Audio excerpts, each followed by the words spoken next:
ప్రతి ఏటా పుష్యమాస ఆఖరి రోజున వచ్చే అమావాస్యను మౌని అమావాస్య అని, చొల్లంగి అమావాస్య అని పిలుస్తారు. ఈ మౌని అమావాస్యను చాలా ప్రత్యేకమైనదిగా మన పురాణాలు పేర్కొంటున్నాయి. మౌని అంటే మౌనంగా ఉండటం అని అర్థం. ఈ మౌని అమావాస్య రోజున మౌన దీక్ష తప్పనిసరిగా పాటించాలి. అంటే అనవసరంగా ఎవరితోనూ ఎక్కువగా మాట్లాడకుండా ఉండి ఈ రోజు పూర్తిగా దైవారాధన చేసుకోవటం ఎంతో శుభప్రదం. మౌని అమావాస్య మహాశక్తివంతమైనటువంటి రోజు. సాక్షాత్తు వైకుంఠ వాసుడైనటువంటి శ్రీమన్నారాయణుడు భూలోకంలో మానవులు అనారోగ్య సమస్యలతో ఇబ్బంది పడుతున్నటువంటి వారిని, ఆర్థిక సమస్యలతో బాధపడుతున్నటువంటి వారిని రక్షించడం కోసము స్వామివారు శ్రీ వీరరాఘవ స్వామిగా అవతరించినటువంటి పర్వదినం ఈ మౌని అమావాస్య. శ్రీ మహావిష్ణువు వీరరాఘవ స్వామిగా, లక్ష్మీదేవి కనకవల్లిగా భూమి మీద అవతరించిన పర్వదినం. కృతయుగంలో బదరీక ఆశ్రమంలో పురుపుణ్యార్ అని మహర్షి నివసిస్తూ ఉండేవాడు. ఆయన భార్య సత్యవతి. శ్రీ మహావిష్ణువు భక్తులైన ఈ దంపతులకు చాలా కాలం సంతానం కలగలేదు.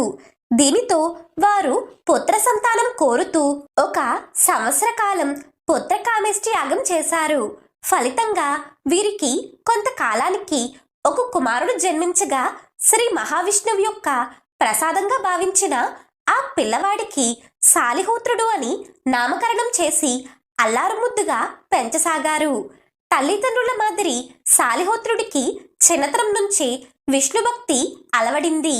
అటువంటి సాలిహోత్రుడు యుక్త వయసు రాగానే దేశ పర్యటనకు బయలుదేరి దేశంలోని పుణ్యక్షేత్రాలను దర్శించుకుంటూ ప్రస్తుతం తిరువల్లూరు ప్రాంతానికి చేరుకున్నాడు.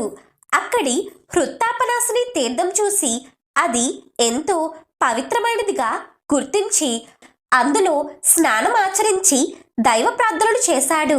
ఆ పవిత్రమైన తీర్థంలో దిగిన వెంటనే సాలిహోత్ర మహర్షికి అలౌకికమైన ఆనందంతో పాటు ఈ ప్రాంతంలోనే ఉండి తపస్సు చేసుకోవాలి అని కోరిక ఏర్పడుతుంది.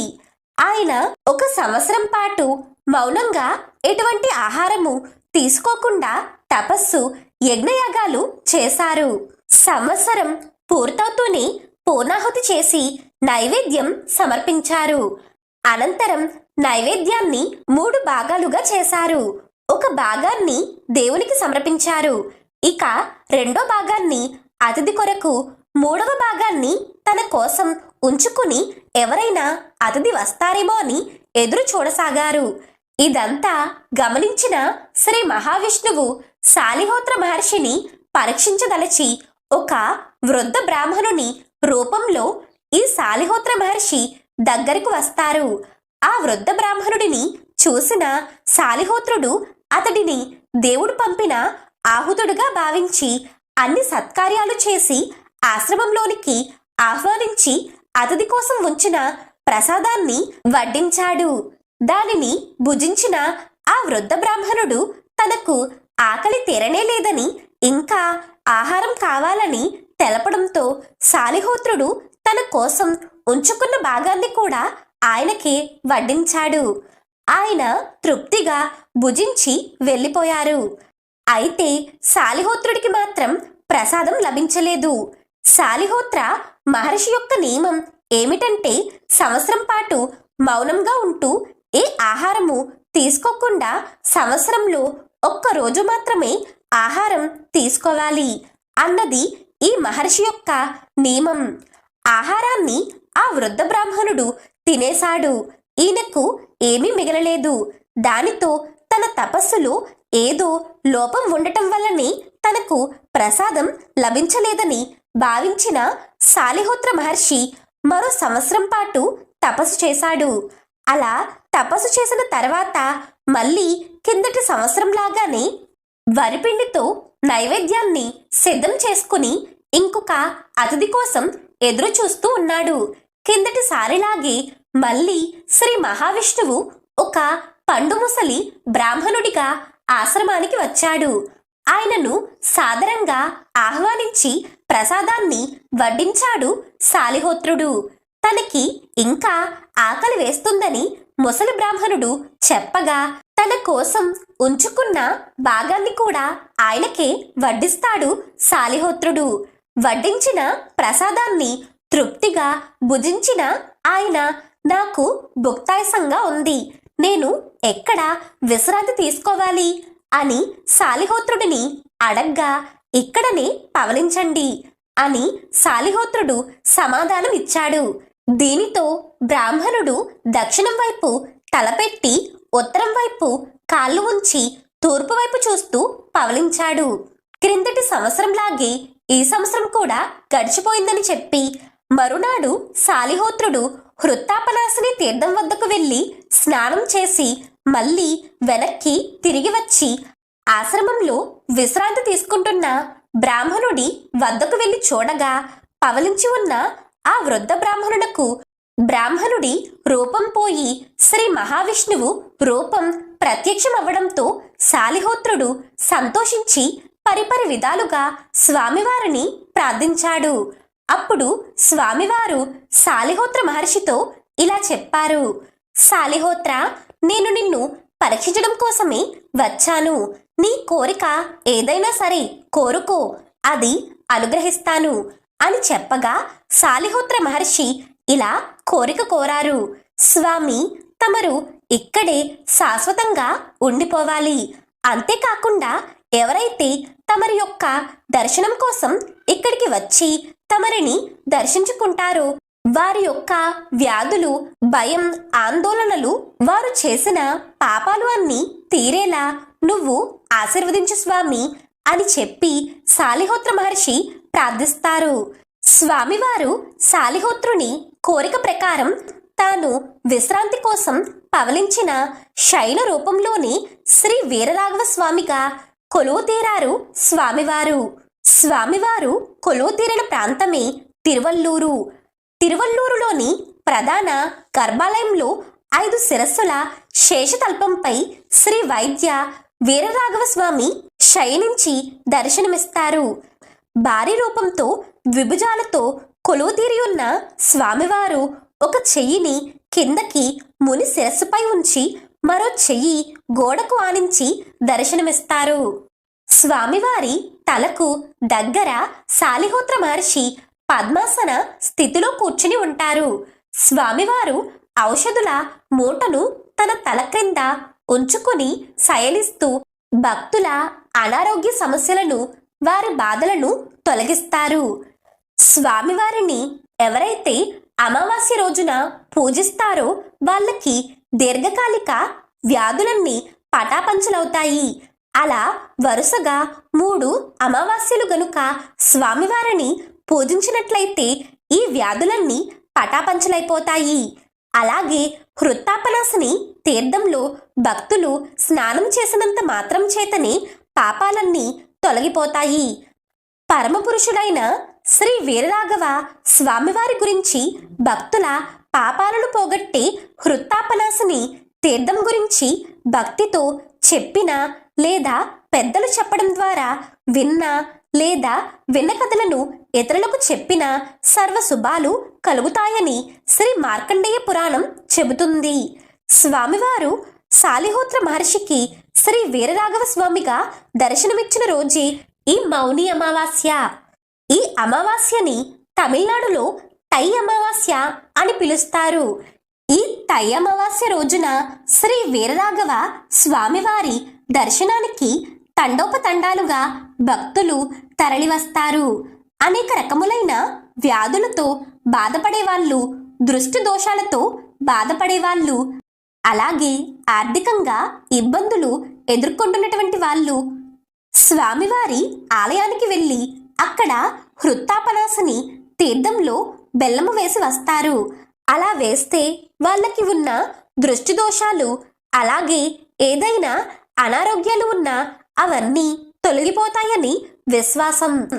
ఇక ఈ అమావాస్య రోజున నరసింహ స్వామివారిని పూజిస్తే శత్రుబాధలు, దృష్టి దోషాలు తొలగిపోతాయని, పూర్వజన్మ పాపాలు కూడా నశింపబడతాయని భక్తుల ప్రగాఢ విశ్వాసం. మరి ఈ రోజున స్వామివారి గురించి కొన్ని కథలను విని స్వామివారి అనుగ్రహాన్ని పొందుదాం. మరి ఆ కథలేమిటో ఇప్పుడు మనం వివరంగా తెలుసుకుందాం. మనం పూజ చేసేటటువంటి పుష్పాలు ఈ రోజుకి స్వామివారికి నివేదించిన తర్వాత రోజు కూడా అవి ఎంతో విపరీతమైనటువంటి మహిమ సంతరించుకుంటాయట. మరి ఆ యొక్క నిర్మల్యానికి ఉన్నటువంటి మహిమ ఏమిటో ఈ పాటితో ఈ కథ ద్వారా ఇప్పుడు మనం తెలుసుకుందాం.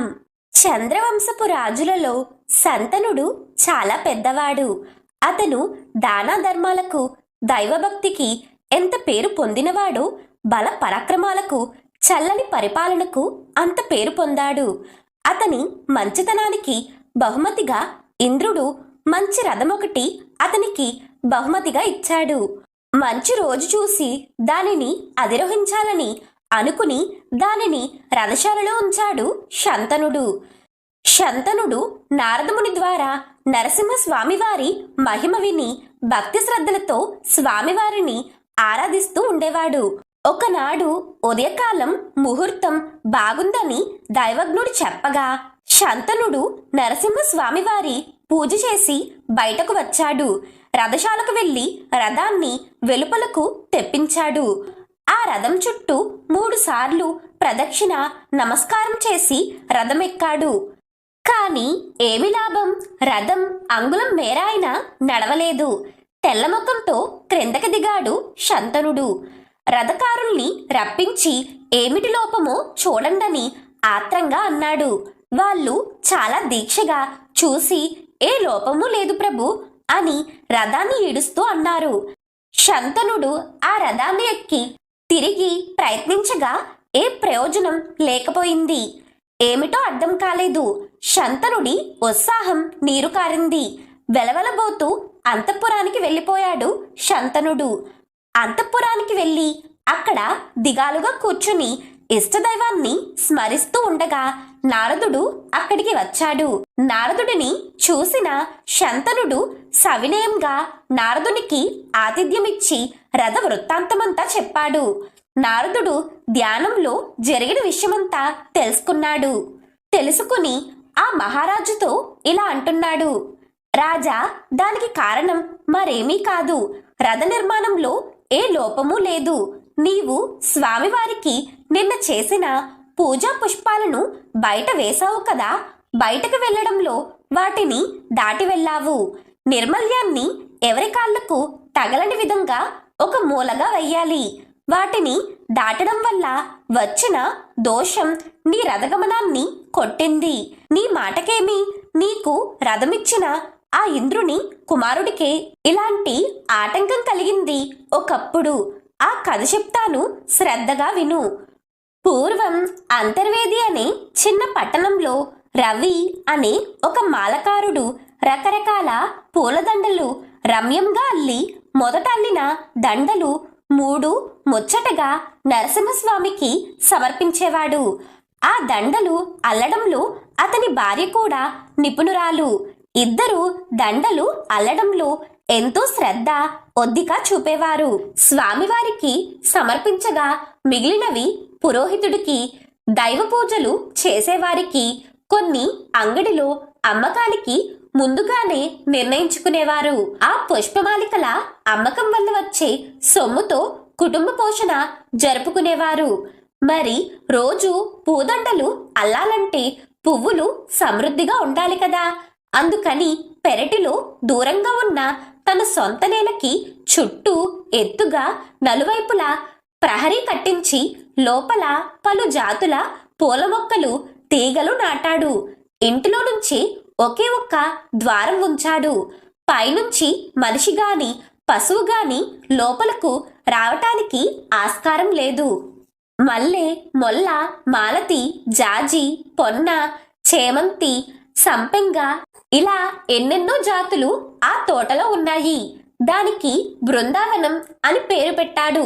సూర్యోదయం అయ్యేసరికి కొన్ని పోస్తాయి, మరికొన్ని సాయం సంధ్య సమయాన పోస్తాయి. ఆ మొక్కలకి, తీగలకి సమృద్ధిగా నీరు ఉండడం కోసం పెద్ద నుయ్యి తీయించి దానికి ఏత మెట్టించాడు. నలువైపులా లోతుగా కాలువలు కల్పించాడు. తాను ఏతములో నీరు తోడుతుంటే అతని భార్య కాలువలు మార్చుతూ కొన్నిటికి చేదలతో పోస్తూ ఉండేది. ఆ తోటలో షష్ఠి గడియల పువ్వుల పరిమళం మంచిగా వస్తూ ఉండేది. ఆ పక్క నుంచి వెళ్ళేవారు రవిని ఎంతగానో మెచ్చుకుంటూ ఉండేవారు. అలా ఉండగా ఒక అమావాస్య నాటి రాత్రి కన్ను పొడుచుకున్న కనిపించని కటిక చీకటి. తొలిజాము ముగిసేదాకా రవి బృందావన సంరక్షణలోని గడిపి ఇంట్లోకి వెళ్ళాడు. భార్య అరిటాకులు ఎదురెదురుగా వేసి ఆహార పదార్థాలు వడ్డించింది. ఇద్దరు స్వామివారి కథలు చెప్పుకుంటూ భోజనాలు చేసి పడక గదికి వెళ్లారు. తొలికోడి కూసింది. రవి లేచాడు. దంతధావనం చేసి స్నానం అయిందనిపించుకుని నరసింహస్వామికి మేల్కొల్పు పాడుతూ పువ్వుల బుట్టలు పట్టుకుని తోటలోకి వెళ్ళాడు. పూల మొక్కలన్నీ స్వభావ విరుద్ధంగా కనిపించాయి. దిగాలు పడి చూస్తూ నిల్చున్నాడు. ఏ మొక్కకు ఏ తీగకు ఒక్క పువ్వు కూడా లేదు. ఇదేదో గారడిలాగా ఉందే. ఏ మొక్కకు ఏ తీగకు ఒక్క పువ్వు కూడా లేదు. నిన్న సాయంకాలం మొగ్గలన్నీ నింపుగా ఉన్నాయి. ప్రతిరోజు ఈ సమయానికి మొగ్గలన్నీ పువ్వులుగా వికసించేవి. బుట్ట నిండా పువ్వులు ఏరుకుని తీసుకెళ్లేవాడిని. ఇవాళ ఒక్క పువ్వైనా లేదేమిటి? ఎవ్వరూ ఇక్కడికి రావటానికి సఖ్యం కానంతగా నలువైపులా పెద్ద గోడ ఉంది. ఇంటిలోంచి తప్ప తోటలో ప్రవేశించడానికి మరో ద్వారం లేదు. మరి పువ్వులు మాయమైపోవడమేమిటి? ఇదేదో ఇంద్రజాలం లాగున్నది. ఈనాడు నా స్వామివారికి పూలదండ సమర్పించలేని దౌర్భాగ్య స్థితిలో ఉన్నాను అని కళాకాంతి లేని ముఖంతో ఇంటిలోకి వెళ్లి భార్యతో చెప్పాడు. ఒక్క పువ్వైనా లేదని తన భార్యతో చెప్పగా ఆమె వచ్చి తోటలో చూసింది. ఆశ్చర్యంగా వెనుతిరిగి వచ్చి నోట మాట లేకుండా నరసింహస్వామి విగ్రహానికి సాష్టాంగ నమస్కారం చేసి లేచింది. ఈ తప్పు ఎవరిదో స్వామివారే సెలవియ్యాలి అని ఒక్క మాట అన్నది. బాగా తెల్లవారిన తర్వాత రవి తోటలోకి వెళ్లి అక్కడక్కడ ఉన్న కొన్ని పూలు తీసుకుని వచ్చి నరసింహస్వామివారి విగ్రహాన్ని పూజించి ఏదో కొంత తృప్తి పడ్డాడు. ఆ రాత్రి స్వామిని ప్రార్థించి రవి పక్క మీద వాలాడు. కొంతసేపటికి నిద్ర పట్టింది. అర్ధరాత్రి సమయంలో కలలో స్వామివారు కనిపించి, విచారించకు, లే, ఈనాడు నన్ను పూజించిన పువ్వులు తీసుకుని వెళ్ళి తోటకి ఆవల వేసిరా. పువ్వుల కోసం వచ్చిన ఆ ఇంద్రుడి కొడుకు దొంగనాటకం కట్టిపోతుంది అని చెప్పి అదృశ్యమయ్యారు స్వామివారు. రవి చప్పున లేచి భార్యను లేపి కలలో స్వామివారు చెప్పిన విషయం చెప్పాడు. ఇంద్రుడి కొడుక ఈ పని చేశాడు అని ఆమె ఆశ్చర్యపడింది. రవి పూజాగృహంలోకి వెళ్ళి నిర్మల్యం తెచ్చి తోటగోడ పక్కకి చల్లి వచ్చాడు. అంతలో దివ్యరథం గంటల చప్పుడు వినిపించింది. ఇంద్రుడి కుమారుడు గోడకి ప్రక్కనే రథం దిగి లోపలికి వచ్చాడు. పువ్వులు కోసుకుని రథం ఎక్కబోయాడు. ఎక్కలేక క్రిందనే ఉండిపోయాడు. ఏమిటి వింత అని సారథిని అడిగాడు. రథానికి ఆ వైపున ఉన్న సారథి పరికించి గోడ ప్రక్కన చూసి, కుమారా, స్వామిని పూజించిన పువ్వులు క్రింద ఉన్నాయి. వాటిని చూడకుండా నువ్వు తొందరపడి దాటి రథమెక్కడానికి వచ్చావు. నిర్మల్యాన్ని దాటినందువల్ల ఈ పని జరిగింది. ఆ దోషం పోవటానికి నువ్వు తిన్నగా కురుక్షేత్రానికి వెళ్ళు. అక్కడ మునులు యజ్ఞం చేస్తున్నారు. ఆ యజ్ఞం చూడటానికి దేశ దేశాల నుంచి ఎందరో రాజన్యులు వచ్చి ఉంటారు. వారు భోజనాలు చేసి విడిచిన ఎంగిలాకులు తీసి ఆవల పారవేస్తూ ఆ ప్రదేశమంతా నీళ్లతో శుద్ధి చేస్తుండు. అలా 12 ఏళ్లు చేస్తే ఆ నిర్మల్యాన్ని దాటినందువల్ల వచ్చిన పాపం పోతుంది. అంతే దీనికి పరిహారం అని చెప్పగా, ఇంద్రుని కుమారుడు కురుక్షేత్రానికి సామాన్య మానవుడిలాగా వెళ్ళి అక్కడ 12 సంవత్సరాలు ఎంగిలాకులు తీసి పారవేస్తూ భోజనశాల శుద్ధి చేస్తూ కాలక్షేపం చేశాడు. తరువాత పాప విముక్తుడై అమరావతికి తిరిగి ప్రయాణమయ్యాడు. విన్నావా శంతన మహారాజా, నిర్మల్యాన్ని ఏ దేవతకు సంబంధించిందైనా సరే దాటరాదు. వెళ్ళు, నువ్వు కూడా కురుక్షేత్రానికి వెళ్ళి అక్కడ యాత్రికులు భుజించి లేవగానే ఆ ఎంగిలాకులు విస్తర్లు తీసి ఆవల పరవేస్తూ ఆ ప్రదేశమంతా శుద్ధి చేస్తూ ఉండు. అలాగా 12 సంవత్సరాలు చేస్తే పవిత్రుడవై తిరిగి వస్తావు. దేవదత్తమైన రథమెక్కడం అది నిరాటంకంగా వెళ్ళటం అవుతుంది అని చెప్పి వెళ్ళిపోయాడు. తరువాత శంతనుడు కురుక్షేత్రానికి వెళ్ళి నారదుడు చెప్పిన పని 12 ఏళ్లు చేసి పాప విముక్తుడై తిరిగి వచ్చాడు. రథారోహణం, రథగమనం నిరాటంకంగా జరిగి హాయిగా రాజ్యం చేశాడు.